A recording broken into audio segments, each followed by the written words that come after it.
अगर आपके पास सोना है तो आप उसको बैंक में जमा करके उससे ब्याज पा सकते हैं। जी हाँ, मैं आज एक स्कीम लेकर आया हूँ। तो पहले क्या होता था, कम से कम 30 ग्राम सोना जब होता था जब ही बैंक में उसको रख सकते थे, जब भी उसको स्कीम का फ़ायदा मिलता था। लेकिन अब जो 30 ग्राम की अनिवार्यता है वो हटा दी गई है। अब केवल 10 ग्राम अगर आपके पास सोना है तो तब भी आप बैंक में रख सकते हैं। तो चलिए वीडियो शुरू करते हैं। तो क्या है, 10 ग्राम सोना जमा करने पर भी कमाई ब्याज। अब जो है सरकार ने गोल्ड डिपॉजिट स्कीम में किया बदलाव, न्यूनतम 30 ग्राम की शर्त हटाई। तो 30 ग्राम की शर्त हटा दी है और ज़्यादातर सभी लोगों के पास सोना रखा रहता है। लेकिन हाँ, अगर वो सोना घर पर रखा है उस पर आपको कोई ब्याज नहीं मिलता, कोई बढ़ोतरी नहीं होती है। अगर वही सोना आप बैंक में रख देते हैं तो आपको ब्याज भी मिलेगा, ठीक है, जिसका रेट बढ़ रहा है वो आपको मिलेगा।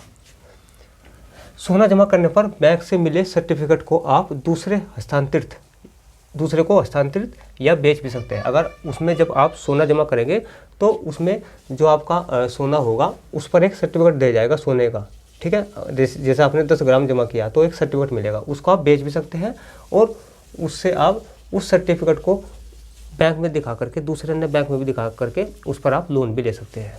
कहने का मतलब आपके लिए वो एक पूंजी हो जाएगी, जमा पूंजी हो जाएगी, ठीक है। और पोर्टल और ऐप जल्द, सभी प्रक्रिया जो है पोर्टल और ऐप जल्द ही किया जाएगा, पोर्टल और ऐप जल्दी लॉन्च किया जाएगा, उस पर सारी प्रक्रिया क्रियान्वित की जाएगी। ज्वेलर्स होंगे एजेंट, हर शहर में शाखाएं, और उसके जो ज्वेलर्स होते हैं वो एजेंट हो जाएंगे, बनेंगे और हर शहर में इसकी शाखाएं खोली जाएगी, यानी शाखा के रूप में काम करेंगे। इन पर सोने की जांच परख करने की जिम्मेदारी होगी जो ज्वेलर्स होंगे, ठीक है। बैंक में सोने को जमा करने से पहले इसकी शुद्धता के लिए ज्वेलर्स से सर्टिफिकेट लेना होगा, ठीक है। ज्वेलर्स होते हैं वे तो शुद्धता की जांच करते हैं, कितने कैरेट का सोना है, कितना शुद्ध है, कितना जो है अशुद्ध है इसमें, ठीक है। तो वे जांच करेंगे इसकी। उसके बाद जब मैं सर्टिफिकेट देंगे जब भी आप इसका फ़ायदा उठा सकते हैं इस स्कीम का, बैंक में जा कर के। बैंक में सोने को जमा करने से पहले, अच्छा ये तो हो गया, ज्वेलर्स सोना कलेक्शन सेंटर के रूप में भी काम करेंगे, ठीक है, सोना इकट्ठा करेंगे। इस काम के बदले उनको बैंक कुछ शुल्क देगा ज्वेलर्स को, ठीक है।